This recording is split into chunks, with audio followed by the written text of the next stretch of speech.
cabinets and cut miles of plywood with this setup. This is so simple it's ridiculous. It's simply a fairly wide, foot or so wide piece of 1/2-inch plywood with another piece on top that's got a really straight edge. In this case, I ripped it on the table saw and then ran it through the jointer to make sure it's perfectly straight, glued it down to this board. When the glue was dry, I just took my circular saw and ran it the length of the board and cut it off so that the edge was perfectly parallel and lined up with the blade on my circular saw. So whenever I get ready to cut a piece of plywood, I just put this edge down to line up with the marks on the plywood and then saw away. And it works great. Now these wear out pretty quick. You got to replace them every once in a while. This one's due. But instead of building a new one and starting over again, I'm going to try something new on the 2 cabinets for the desk that we're going to be building and the workbench. So this little cut here is for a different project in the shop. But once I get done with this, I think I'm going to retire this and try something new. So let's take a look.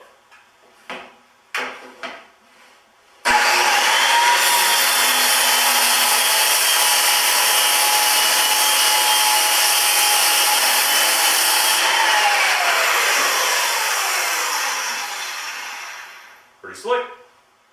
This time I'm going to try my new Festool TS55, I think it's called, circular saw, and the track guide to get a perfectly straight edge on the plywood parts that I'm using in building this cabinet.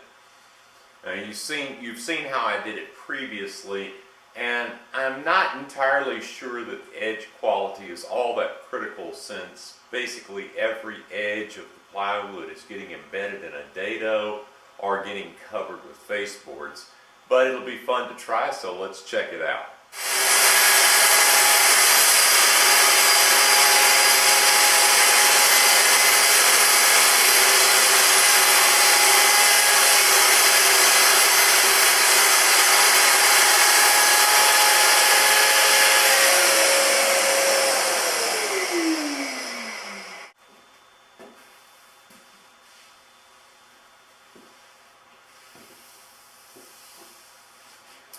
Pretty smooth. I'm not so sure I don't love this.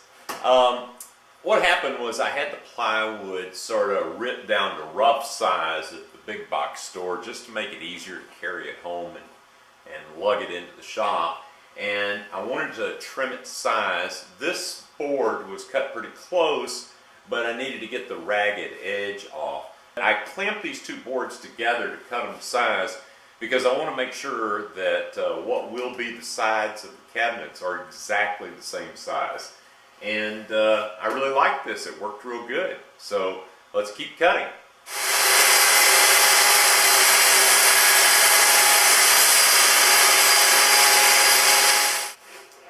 I got to be honest with you, my old circular saw setup, my homemade straight edge, could not have cut a strip that thin and that smooth off this plywood. So this Festool saw is pretty cool.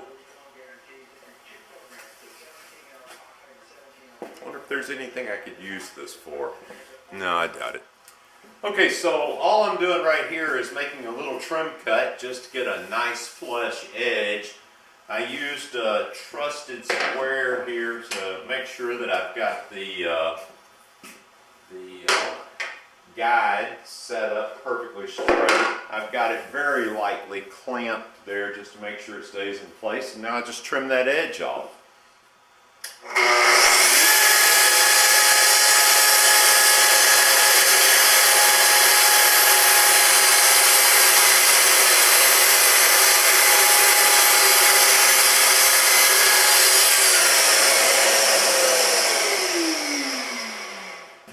Okay, my little amateur plan calls for these to be 33 inches.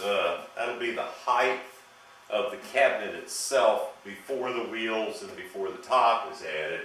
So I've made my marks, And I've got the boards resting on styrofoam, so as I cut through, I should just cut through styrofoam, and the board should be supported. I'll make sure there's enough styrofoam in here before I actually cut. Well, I almost made a mistake.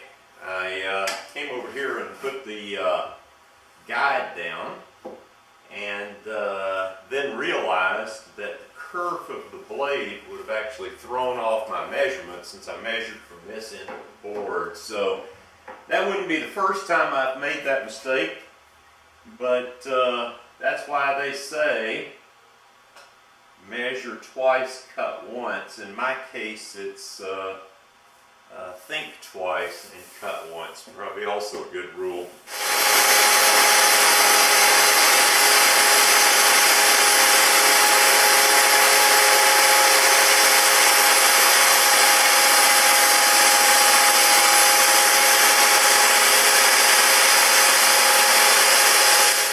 Now I'm reclamping the uncut pieces just to keep the sides in registration, so I keep everything lined up and don't have to mess with it. I've got them clamped on the other end as well.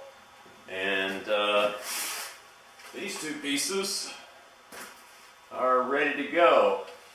Now you guys know that in the past I've kind of been hard on Festool sometimes because it seems like their tools are just not engineered for left-handed people. But I got to tell you, this saw is definitely a left-hander saw.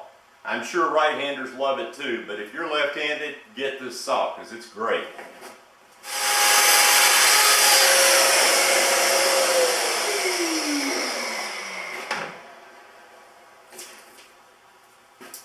I don't really believe that I could have done that any better with the table saw, and it certainly would have been a lot more dangerous.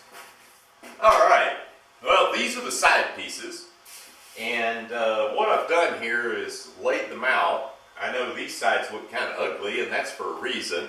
I've actually picked out the sides that look the best, which is kind of relative when you are talking about plywood.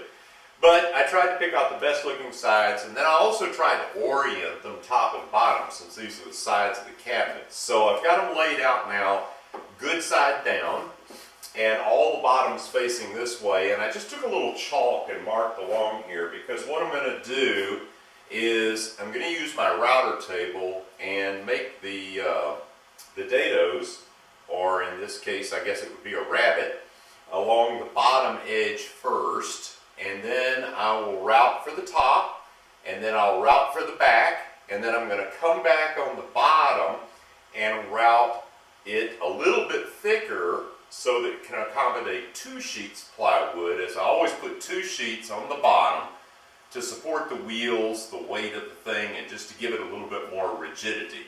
I know 1.5 inches of plywood on the bottom is probably overkill, but that's the way all these other cabinets have been built, and they've been holding up really good.